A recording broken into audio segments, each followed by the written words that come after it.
I've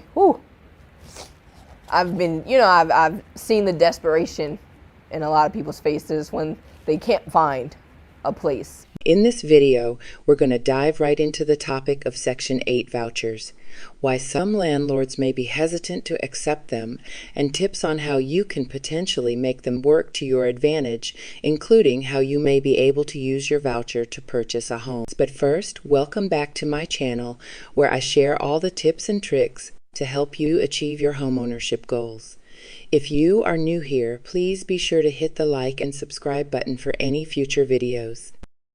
Today, many landlords still choose not to accept government-assisted Section 8 vouchers, despite laws aimed at preventing such discrimination. While federal and state laws have been enacted to combat this issue and promote housing equality, it is true that some landlords may still be reluctant to participate in the Section 8 program for various reasons. We just want to know, did you not get paid on time?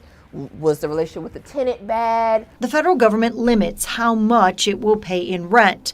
Landlords are subject to housing authority inspections and must be willing to take rent payments from two sources, the tenant and the government.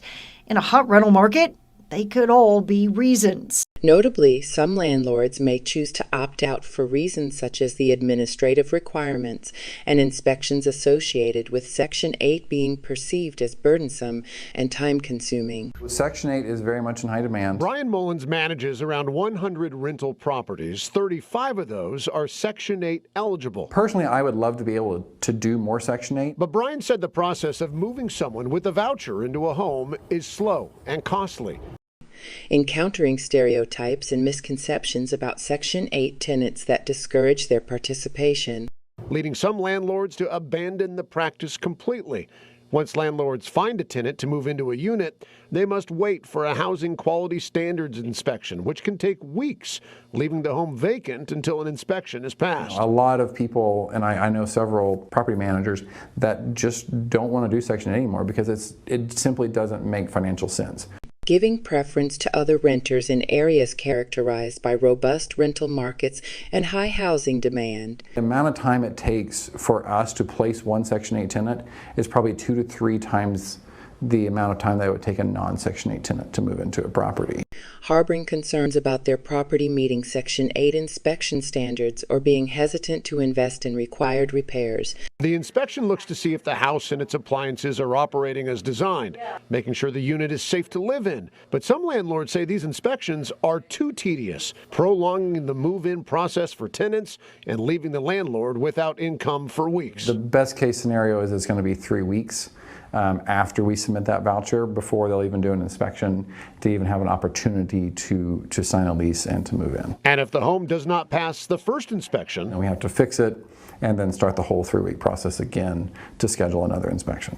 Probably 3/4 of the time we're not passing on the first inspection, even if it's super minor. Where tenants can move into non-Section 8 rentals immediately, Brian said he waits an average of 6 weeks for a tenant to move into one of his units. While he respects the purpose of the inspections, Brian said many of the units fail for reasons that are not safety issues. The tenant's not able to move in at that point because one little minor thing failed, and so Section 8 stops them from moving in.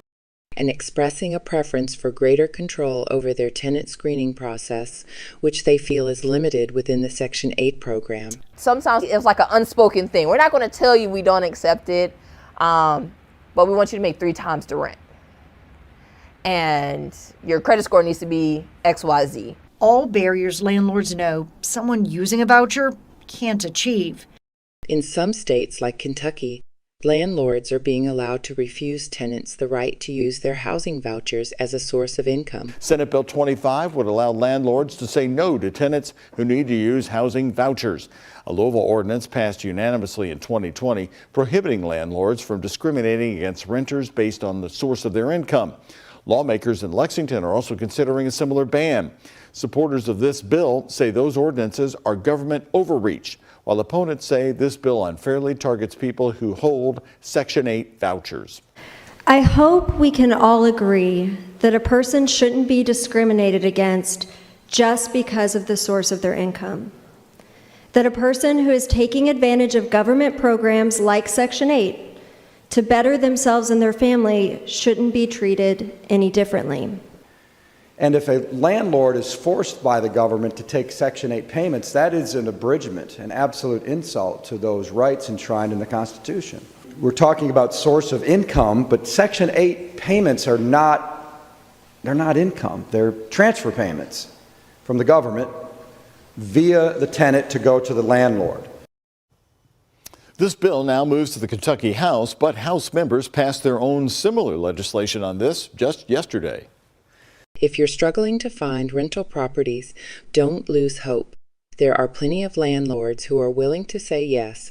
Always ensure you're ready to provide the required documents and references that demonstrate you as a reliable tenant. Another option to consider is using your voucher to purchase a home instead. This option, known as the Housing Choice Voucher Homeownership Program, allows eligible individuals and families to use their Section 8 vouchers to help pay for mortgage and homeownership-related expenses. To learn more about this program, reach out to your local housing authority and get started today.